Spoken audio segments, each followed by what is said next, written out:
Let's talk about money. You know, in the black community, sometimes that's like talking about the boogeyman. African Americans had to become more nimble. And in terms of finance, though, you know, we have not kept up in terms of the personal finance, the investing piece. And to Bill's point, the conversations about money.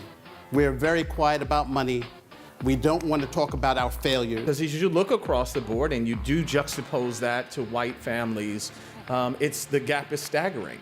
So I'm wondering about trying to change the mindset.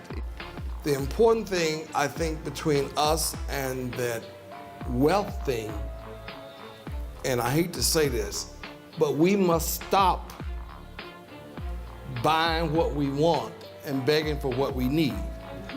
It starts with education. You've got to educate your children, your families, so that they can want more, that they can know how they can go after more, so that they can attain more.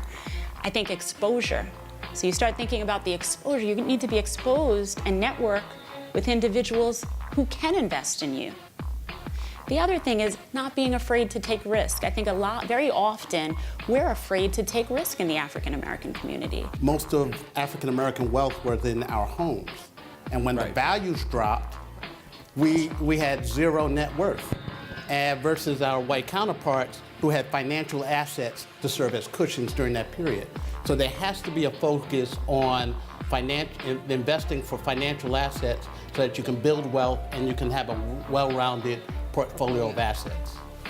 The main barrier is how hungry you are. How bad do you want it? There's money everywhere, even in our community. We have brothers and sisters riding around with a Land Ranger and a Land Rover with a landlord. And that is a landless fool. You know, it doesn't make sense. Everyone's not going to be supportive of the dream. But I think what's most important for you and what was most important for me was what I thought and what I was going to do. And I was going to add the same level of rigor and energy to my own business that I did for all of the companies that I've worked for over the years. So I was going to make it work come hell or high water. At the end of the day, we do need to make sure that we're networking, that we're educating ourselves, that we're investing in our own futures. And then, in addition to that, don't take any excuses. There are no excuses.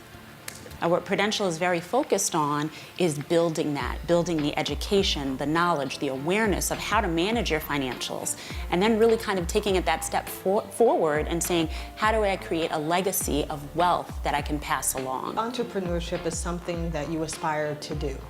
Take the risk, it's worth the risk.